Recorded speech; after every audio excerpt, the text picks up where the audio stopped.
really quick.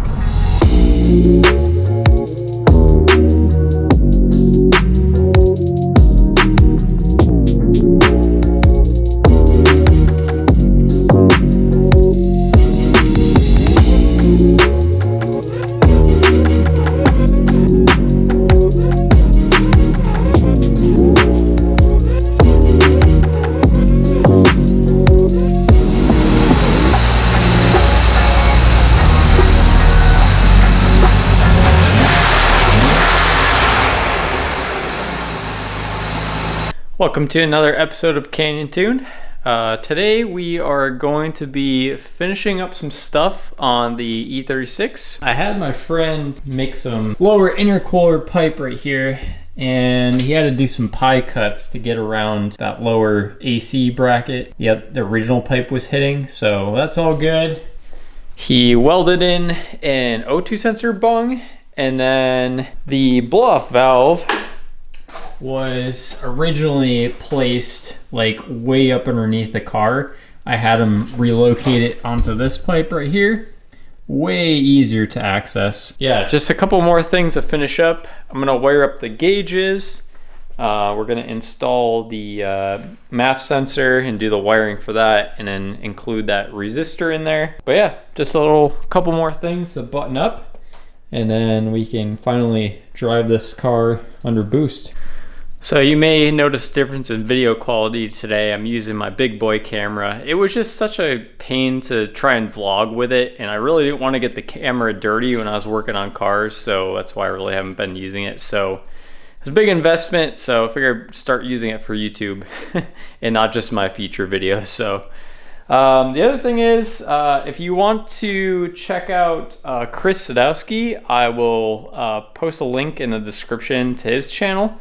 He does some really cool fabrication work, and he did all the fab work on my car, so you can probably check out his channel. He's got a lot of cool Honda stuff going on. I think he's gonna actually boost one of his cars, so pretty neat stuff. So I think the first and most annoying thing I'm gonna tackle here is probably getting the wideband sensor hooked up underneath and then feeding it through into the interior, so I can hook it up to the wideband gauge.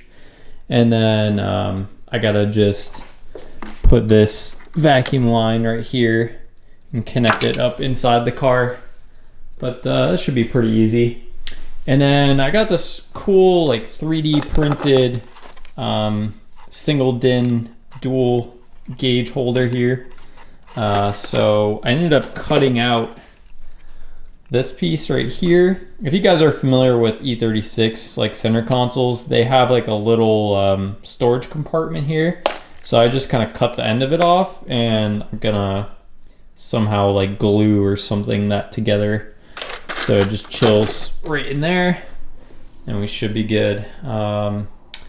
But yeah, I really want to get those gauges installed before I even like run the car hard or at all with boost, because I don't know what's going on with the base tune I'm going to put on it. So I don't want to run lean or too much boost, so got to keep an eye on those vitals.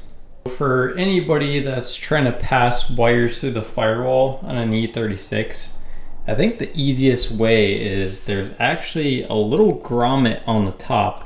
Not where the main power wires pass through the firewall, but there's one on top that actually looks like it's made for accessories. There's additional slots in there that come from the factory. So you would just drill those out and then add your accessories on there. But the only problem is it comes out in a really hard to get to spot. So you have to take the glove box out, and then there's some sort of like ECU module on this side, and then right in the back of that there's that circular grommet. You probably can't even see. Yeah, you can kind of see back there a little bit, but right behind that silver box, that's where I'm talking about. So you just have to move that little module all the way. There's like 3 bolts on that, and then you should be able to get to that one on the bottom there.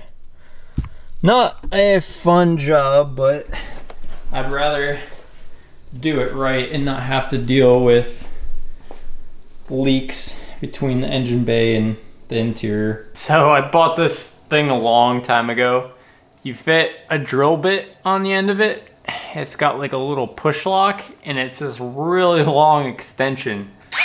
So I can get to really hard to reach places, like this job here. The interior stuff and the gauge is pretty much wrapped up.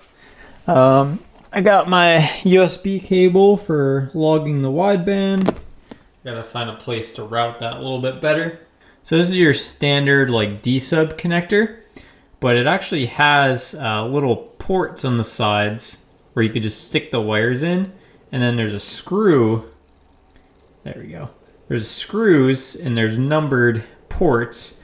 So these correspond with the ports on there. So you easily just stick the wires in, clamp it down, and then you're ready to go. So I don't know if you guys saw the last episode, but essentially I had to convert from the 5-volt signal that goes from the wideband to USB, and I had to use this D-sub connector. Well, those wires are so thin that it's tough to solder those together, so this makes it a little bit easier, this part. We're working on the mass airflow sensor wiring. Never done anything like this before, but we have a 1K resistor in between the two wires here, and you have to make sure the wires don't touch. So yeah, hopefully my soldering job is okay. And then here's the end of the plug. That's gonna go into the MAF, and I had to make that long enough to reach down where the actual intake is.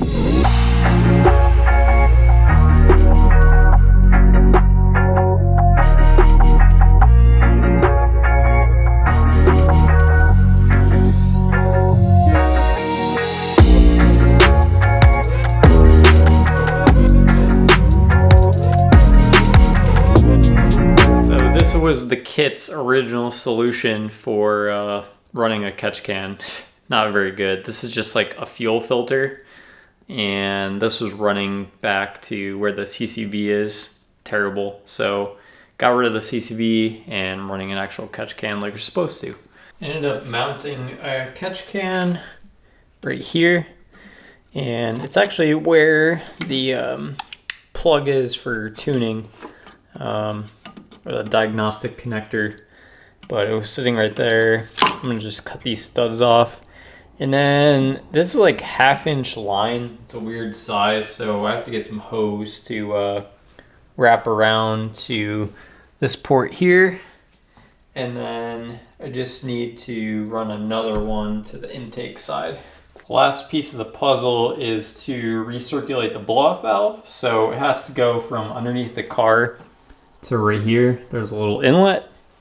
So I actually got an old radiator hose. This is a lower radiator hose, and it actually is the same diameter, and it's got this nice little turn to go around the frame rail.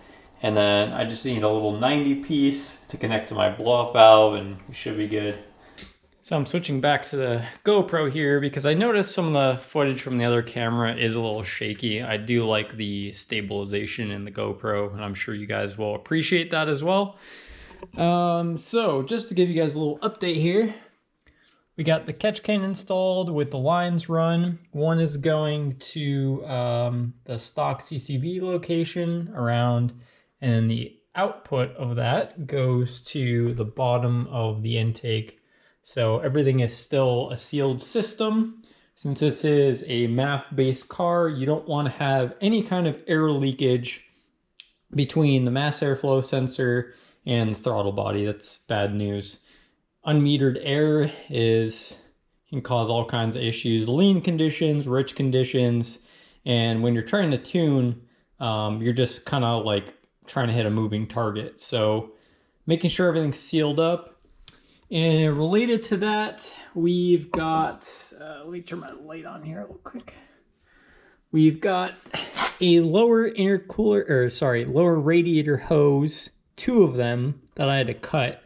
And I have this little union fitting here, but that runs all the way up here and connects to the intake as well. So the blow-off valve is recirculated, and that's also a sealed system. Can't really hear the blow-off noise all that great, which I was hoping for, but still makes some really cool noises regardless. In other news, I did end up running a base tune, a base map on this car. Two issues I was running into was the first, the mass airflow sensor scaling. I had to half the table, and apparently that wasn't right. So I multiplied that table by 2, and the mass airflow voltage compared to load seems more spot on. Still have to dial that in a little bit. I actually did go for an initial drive, and it does lean out fairly aggressively when it climbs up in the RPM when I start to get in a boost. So I have to add a little bit more fuel. And the other major issue is it wants to die when I come up to a stop. So I need to look at the deceleration tables in the ECU and make sure that's all correct. So I think right now is I'm gonna try to limp this thing to the gas station because I have literally no gas, and load another revised tune in it after I did the initial drive, and then kind of go from there.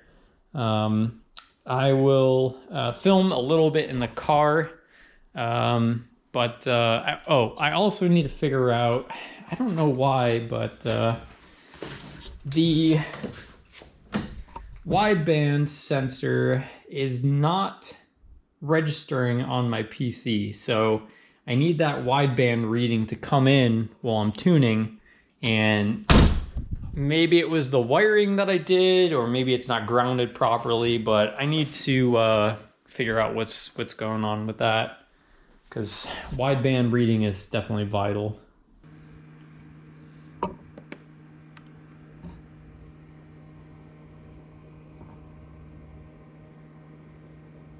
All right, gonna attempt to go for a little drive here.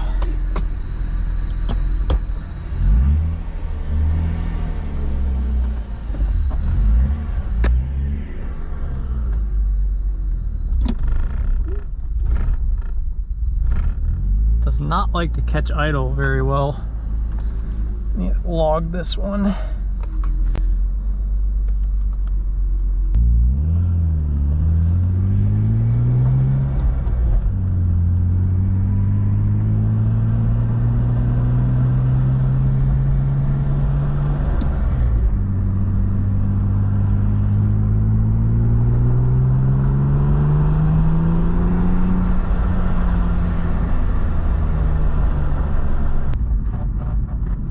Yep, stalled.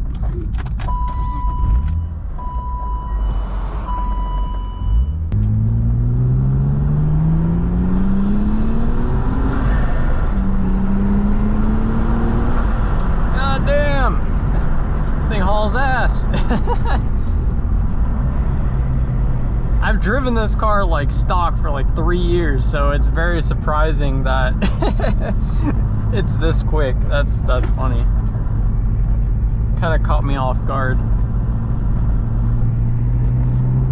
That's only like 5 psi too. And this supercharger can hit like around 10, I think.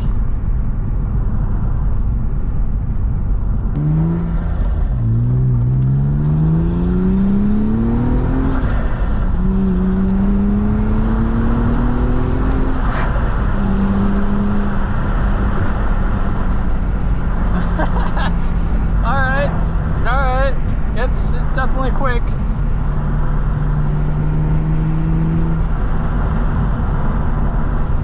Nice.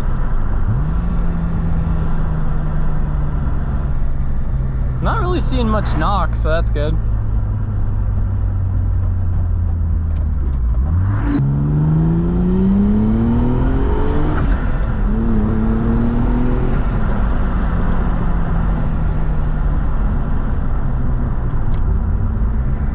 Fueling is actually spot on. It went down into like the 11s, which is what you want for boost. Just need to fix this coming down to idle problem, and then we're good.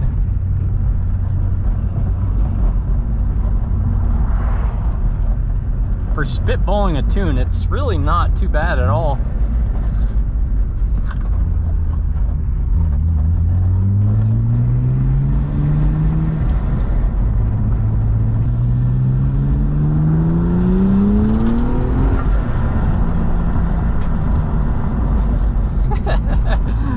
That's pretty sweet.